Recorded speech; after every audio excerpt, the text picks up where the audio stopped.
سلام دوستان، به کانال تحلیلگر شو خوش اومدید. میخوایم بحثم رو در مورد سوریه باشه و اتفاقاتی که در سوریه میفته و درسی که میتونه برای ایران و کشورهای منطقه داشته باشه. خواهش میکنم این کلیپ رو ببینید، بحث با این کلیپ شروع بشه. ترامپ و آقای روحانی با هم یه سلام علیک بکنن و اون تحریما رو برداره. این سلام علیک کردن تحریما رو برمی‌داره. آره این چیزیه که آقای ظریف میتونه ازش بپرسه. شما باور می‌کنید؟ من بله باور می‌کنم. به نظر شما بذارید سند من ترسیم آقای روحانی من جای آقای ترامپ سلام علیک کردن تحریما لغو بشه. بله قبول دارید حرفو؟ من بله قبول دارم. دفاع می‌کنید جمله رو؟ ببین میگم دو تا رهبر اروپایی پاشتن بودن که هم یه جوشکاری رو بکنن. اینقدر ساده است معادله سلام جوش تمام همون شد. قصف جديد يا شباب، قصف خذونا بسرعة بسرعة بسرعة بسرعة بسرعة بسرعة. قصف ثاني. خب همونطور که تو کلیپ دیدید، متاسفانه این تفکر تو کشور ما خیلی طرفدار داره که فکر میکنن مشکل ما یه دشمنی ساده است، یه حسادته که به مدل با یه گفتگو و با یه دیدار ساده بین ترامپ و مقامات ایران حل میشه. این اشتباهه. همونطوری که دید برای سوریه اتفاق افتاد. هنوز 1 سال از رفتن بشار اسد نمیگذره. چه اتفاقاتی در سوریه داره میفته؟ سوریه که تسلیم بلا منازع شده بود، علنا نوچه خودشونه، جولانی هر کاری که اونا بخوان انجام میده. چرا هنوز سوریه رو بمبارون میکنن؟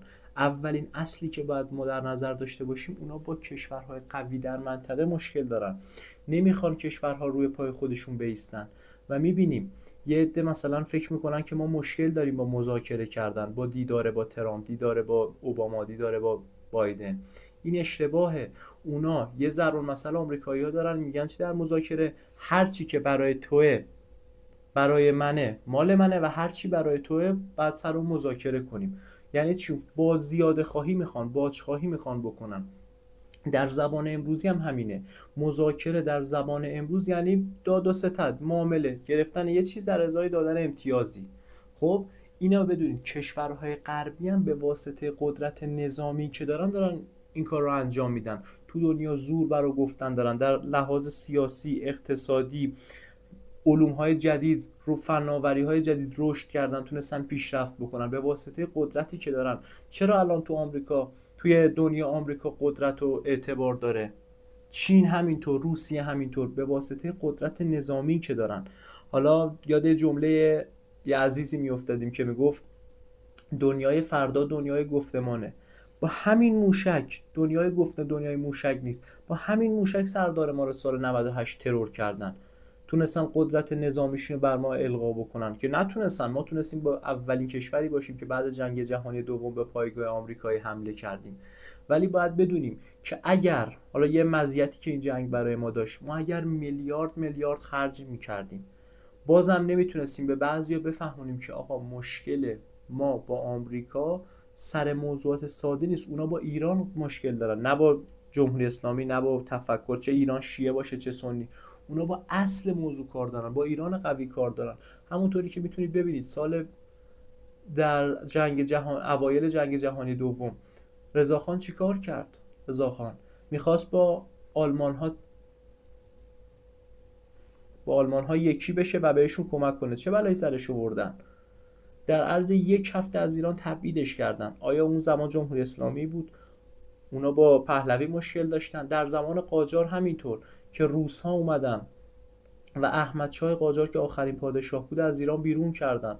آیا اونا با پهلوی جمهوری اسلامی مشکل داشتن؟ نه، اونا با اصل موضوع مشکل دارن، با ایرانی جماعت مشکل دارن، با کشور قوی مشکل دارن. ما باید اینو بدونیم. اگر بخوایم، خودشون میگن، یعنی حرفایی که خود اروپایی‌ها گفتن، اگر میخوایم در این دنیا بتونیم کاری انجام بدیم، خودشون تشبیه کردن دنیا رو به جنگل.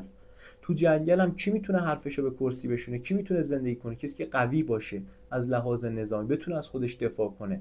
ما اگر فردا 10 پالایشگاه بسازیم، 10 شرکت خودروسازی بسازیم، با کوچکترین تهدید به اون میگن فلان کار انجام بده، اگه اون کار انجام ندیم در جا همشو بمباران میکنن. پس فایده ای نداره. اولین رکن هر کشور قدرت نظامیشه.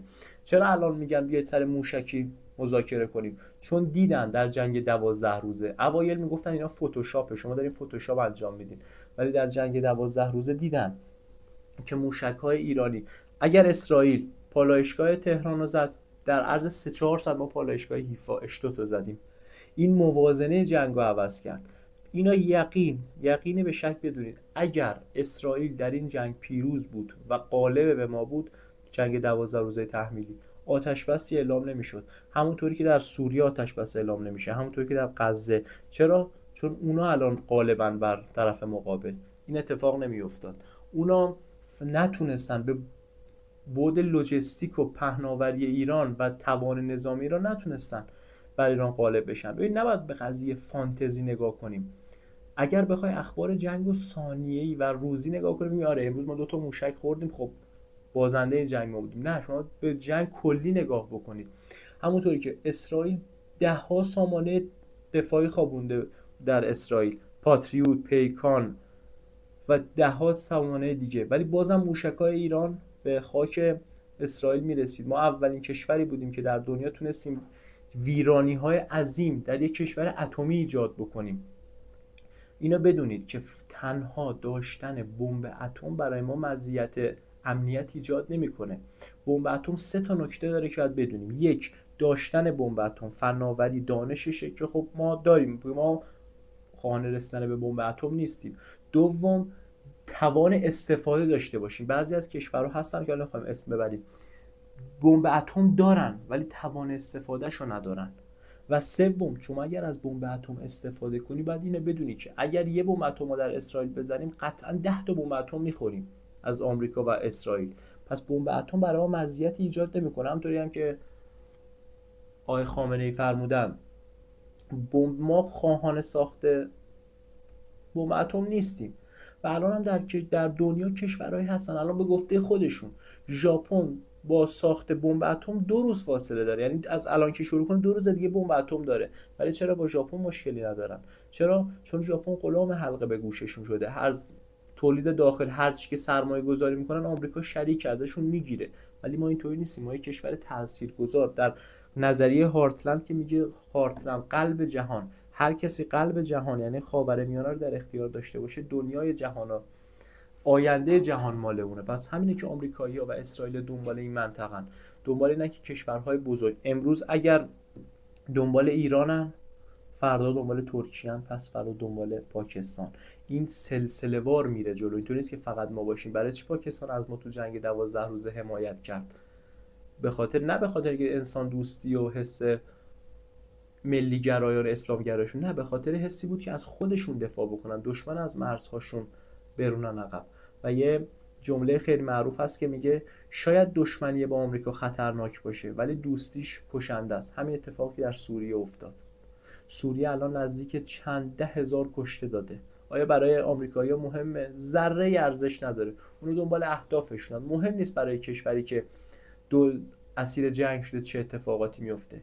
اینه به شما بگم قطع به یقین هنوز 1 سال از رفتن بشار اسد نمیگذره، ولی اگه همین الان مردم سوریه انتخابی داشته باشن دوباره بشار اسد رو برمیگردونن. چرا؟ چون اولین رکن پیشرفت در کشور داشتن امنیتی که الان دیگه تو سوریه نیست. سوریه الان چیزی برای دفاع از خودش نداره. تو غزوه اخیر که جنگ 2 روزی ها و ارتش جولانی بود، چیزی برای دفاعی از خودشون ندارن. نهایت یک کلاش داشته باشن بتونن مبارزه کنن.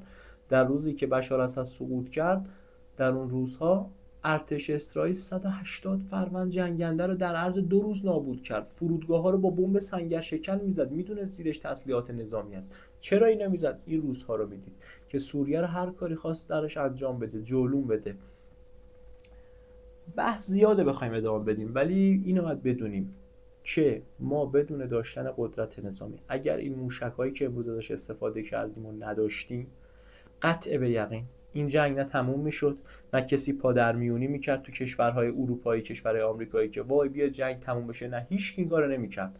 فقط ایرانو تضعیف میکردن، گفتن ما خواهان، مثل کاری که داره تو غزه میفته دیگه، اتفاقی تو غزه میفته. فقط میگن آقا جنگ تموم بشه، طرفین به آرامش کشیده بشن.